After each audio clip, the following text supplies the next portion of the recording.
First Liberty National Bank. Hello and welcome back to R2 Cents. My name is John David and I am here to talk to you about spending money when abroad or even out of state. First thing that I want to buckle down and get right into is whenever you travel out of state, you really need to check with your credit provider, your bank. You need to let them know that you will be traveling out of an area, especially if your card has a geolocation lock on it that makes sure that you're not spending money in where you shouldn't be. That's a fraud protection and it's for your safety. So, best thing to do, let your bank know, let your credit card company know that you're going to be traveling out of state. A lot of times they can even do that on the app, or they have a convenient way of letting them know. The next big thing is when you're traveling out of state and even out of country, you need to make sure that you're able to spend your money with your cards in that particular country or what the fees might be. This is a big thing that not a lot of people really think about all the time because you just swipe your card all day and you're good to go.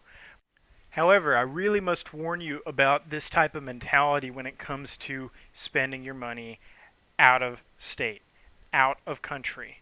This is something where you can really get caught off guard by scammers. You can really get caught off guard by the skimmers. And you can outright just have your card number stolen just by someone swiping your RFID if you don't have that type of protection. We have previously talked about that in the past. Now, a big thing when traveling is preparing for the travel and doing your savings wisely. Here at First Liberty National Bank, we have an excellent savings policy, and it involves you actually saving your money. So, that being said, the 5 big things to think about when getting ready for a big travel are: can I afford it? How much will I have to save? Where are we going, and what is the conversion ratio? And the big two, in my opinion, are: what am I willing to spend on this trip?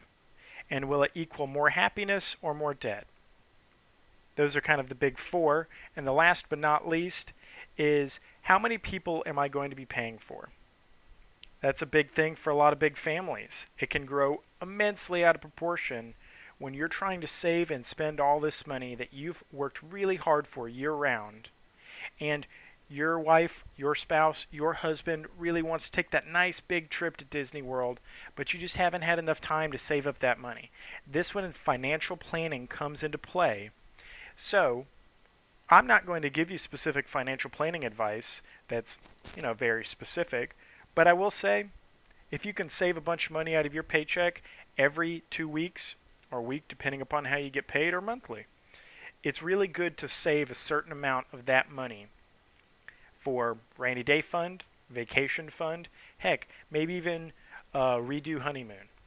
So, with all of that being said, I just want to thank you guys so much for listening to R2 Cents over the past couple of weeks. I know that we've been hit or miss with all this weather and really coming out with our good content, but I really want to thank you. So, from Carrie and I, thank you very much for listening to R2 Cents. Please like, follow, share, and subscribe. First Liberty National Bank.